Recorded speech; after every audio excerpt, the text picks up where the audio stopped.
Day 5 is our metric century day, and you're going to see some really interesting things. We're going to be heading west out of Titusville, and one of the first really interesting things you'll see is a giant plaster of Paris alligator, which is our rest stop, which is at Jungle Adventures Park. If you want to stay and browse a little bit, you can take an airboat ride. You can see some wetlands. It really is kind of an interesting mixture of natural Florida and Florida kitsch. But you don't want to miss getting your picture taken at the giant alligator.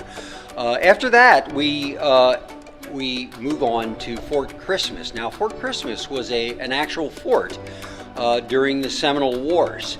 And the fort, of course, has been gone, but there is a reproduction there. So if you stop at Fort Christmas, you can go through the reproduction of the fort, and there's really quite a bit of interesting history there.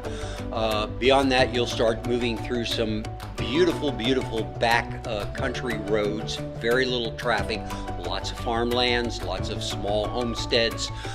You'll come to what is, for my money, one of the most beautiful settings that you'll see during this tour. It's basically the headwaters of the St. Johns River. Now, the St. Johns River is one of Florida's largest rivers. It's also the only river in America that flows south to north. This is the headwaters, and there are very stark, beautiful blue wetlands that begin to form this amazing river. That's not the last of it, and it's not even the best of it. Before you get back to Titusville, you're going to be going through the community of Mims. The thing about Mims is we're going to stop and you're going to visit the Harry and Harriet Moore Memorial Park.